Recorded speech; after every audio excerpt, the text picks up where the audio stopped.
the final hours before the operation at Pearl Harbor, the United States government possessed nearly every piece of information it needed to see it coming. A decoded diplomatic message revealing Japan's intentions, a submarine sighted and sunk in restricted waters, a radar screen showing an enormous, unmistakable formation of aircraft bearing directly toward Oahu. Each of these warnings arrived in time, at least in theory, to have altered what followed. And each one, through a specific, traceable chain of human hesitation, bureaucratic delay, and simple misjudgment, failed to reach the people who could have acted on it before the initial Japanese strikes began. This is not a story about the absence of warning. It is a story about warnings that existed in real time in the hands of real people, and about exactly how and why they were missed. This is the hour-by-hour account of December 7th, 1941, told through the lens of the intelligence that almost worked. To understand how the morning unfolded, you first need to understand what American intelligence already knew before the sun even rose that Sunday. For more than a year, American cryptanalysts had been intercepting and decoding Japanese diplomatic communications through a program known by the codename Magic, built around the Army and Navy's success in breaking the Japanese diplomatic cipher system called Purple. This was an extraordinary intelligence achievement, one of the most significant of the entire conflict, and it meant that American officials in Washington were, in a very real sense, reading Japan's own diplomatic mail almost as quickly as the intended recipients were. On the evening of December 6, 1941, American codebreakers intercepted the first 13 parts of an unusually long, 14-part message being transmitted from Tokyo to the Japanese embassy in Washington. By the time those 13 parts had been decoded and translated that night, the tone was unmistakably grim, a lengthy justification of Japan's position that concluded, in essence, that the ongoing negotiations between the two countries had reached their end. President Roosevelt, upon reading those first 13 parts that same evening, reportedly remarked to an aide that this meant a major conflict was inevitable. What remained unknown, even to those reading this remarkably sensitive intercepted material in real time, was exactly when and exactly where that strategic move would actually begin. The 14th and final part of that message did not arrive until early the following morning. American codebreakers intercepted it at around 5 o'clock on the morning of December 7th, Washington time, a formal, if carefully worded, closing statement declaring that Japan regretted it was impossible to reach an agreement through further negotiation. Critically, embedded within the broader set of intercepted Japanese communications that morning was a separate, considerably more specific instruction. The Japanese ambassador in Washington was to deliver this complete 14-part message to Secretary of State Cordell Hull at precisely 1 o'clock that afternoon, Washington time. To American intelligence officers who understood the full picture, this specific timing detail carried enormous significance, because 1 o'clock in Washington corresponded to early morning, Hawaii time, and to pre-dawn hours across much of the Western Pacific, a strong circumstantial indication that Japan intended to time a major military initiative to coincide almost precisely with that diplomatic deadline.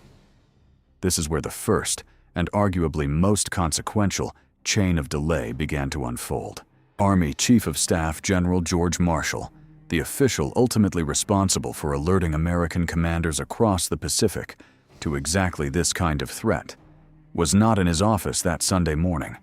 He was, by multiple historical accounts, out on his customary Sunday morning horseback ride at Fort Myer, in Virginia, a routine that meant the fully decoded 14-part message, along with its ominous 1 o'clock delivery instruction, sat waiting for him for several hours rather than reaching his desk the moment it was ready.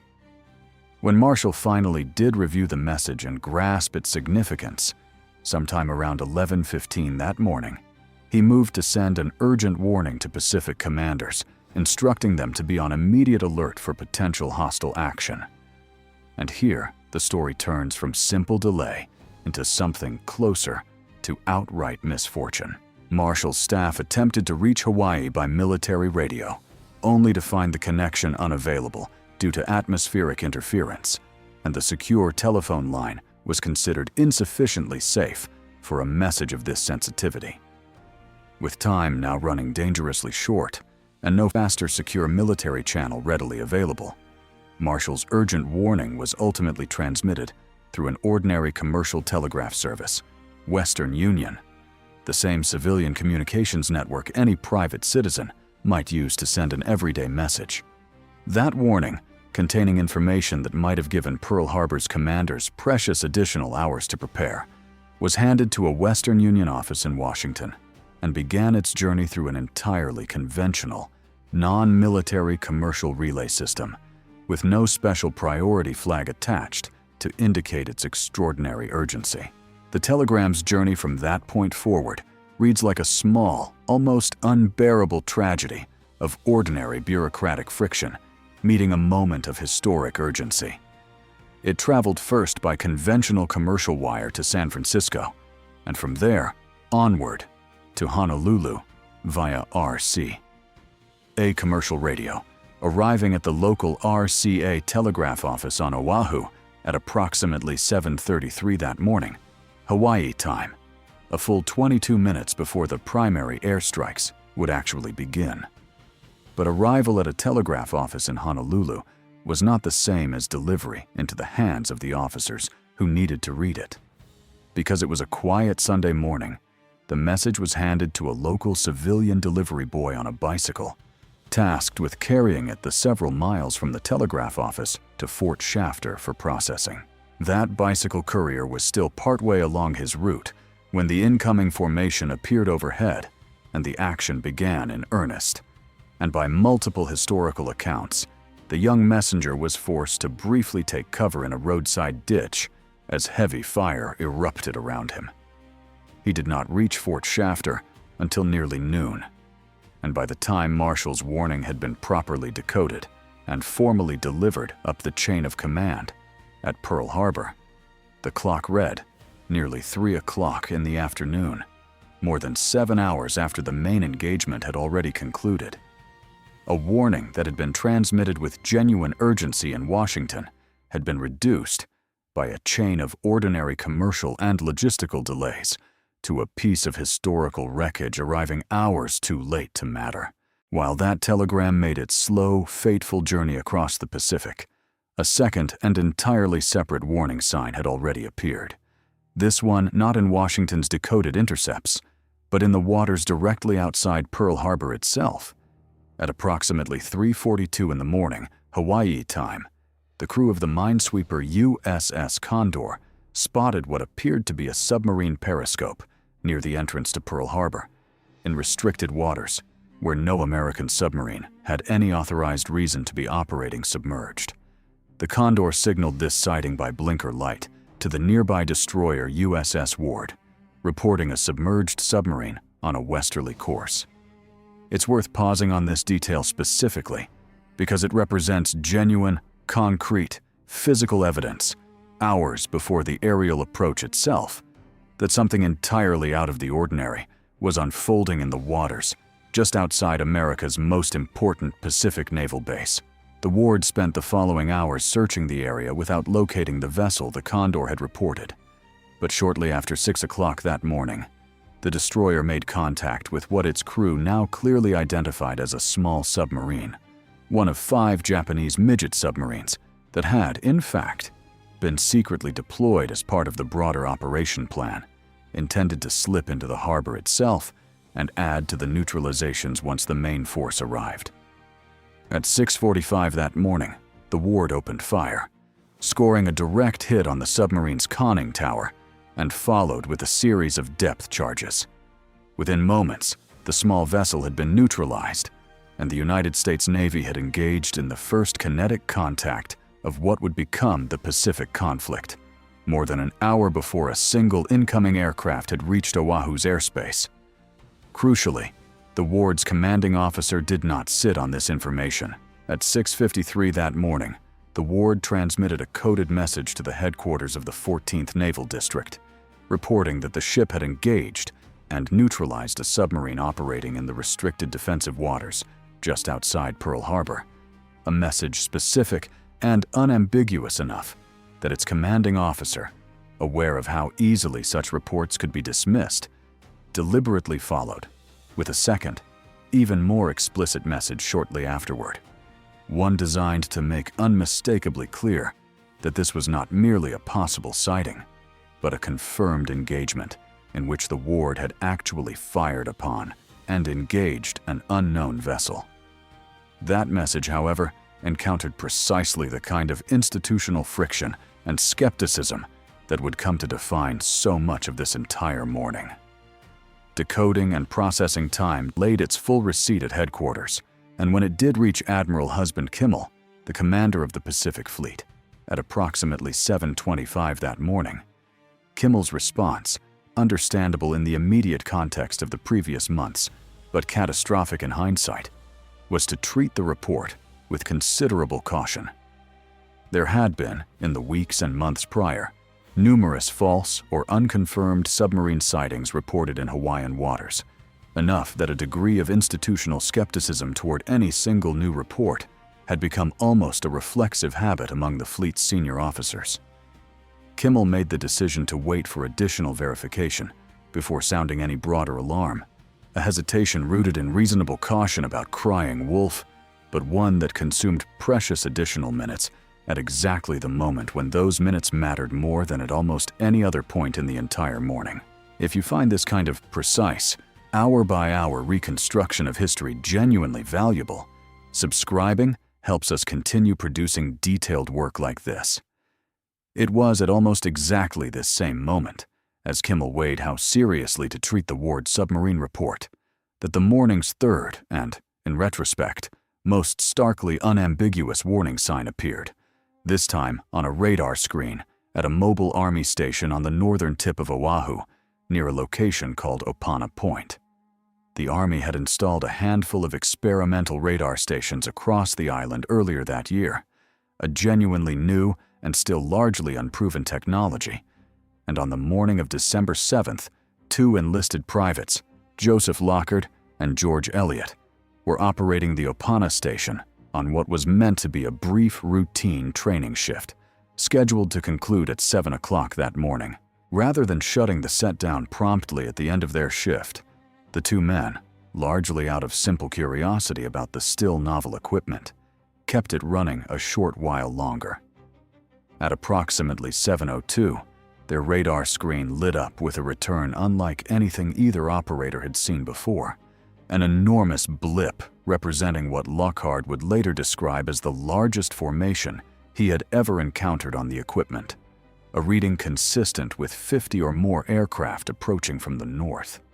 The two privates double-checked the equipment, confirmed the reading was not a malfunction, and telephoned the report through to the Army's Intercept Center at Fort Shafter, the island's central hub for processing exactly this kind of radar information. The officer who received that call, a lieutenant named Kermit Tyler, working what was, for him, only his second shift ever at this particular post, made a judgment call that would become one of the single most examined individual decisions in the entire history of American military intelligence failures.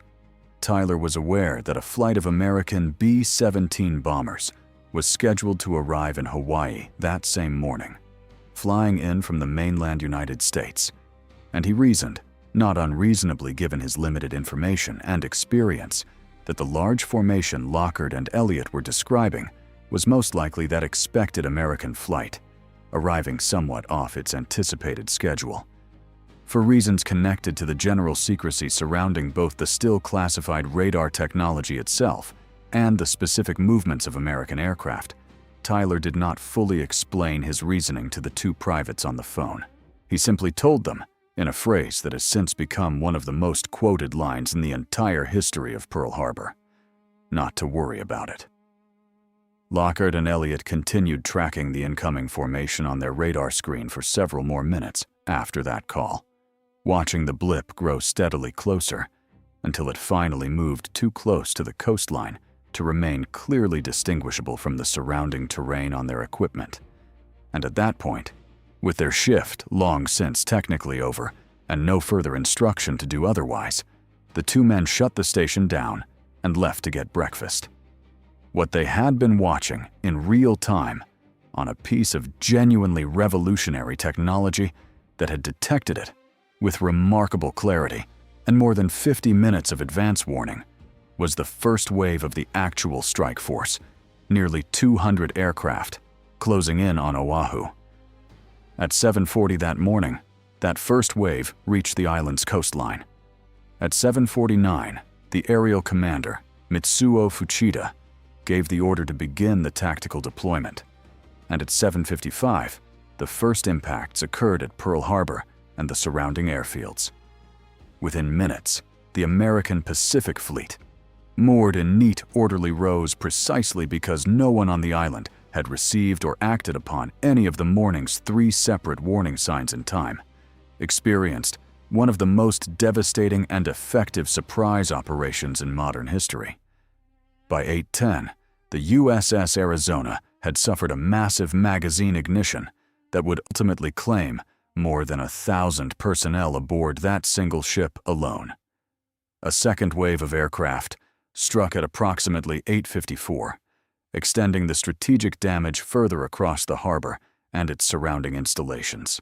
It's worth stating plainly what the accumulated weight of that morning's events actually represents, because it's easy, with the comfortable distance of more than 8 decades, to reduce this story to a single dramatic image of surprise and crisis.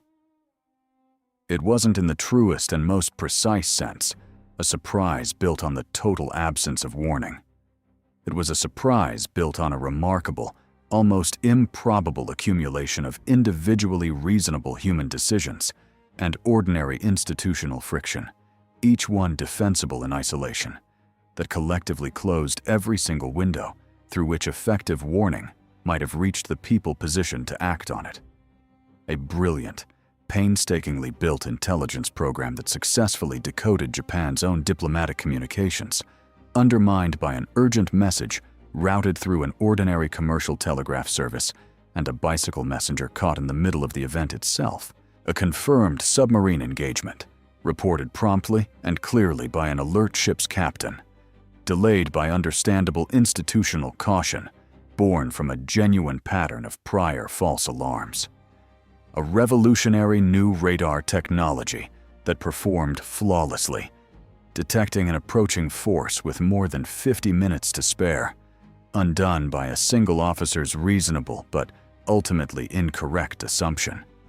Made with incomplete information he had no clear channel to fully resolve in the moments available to him.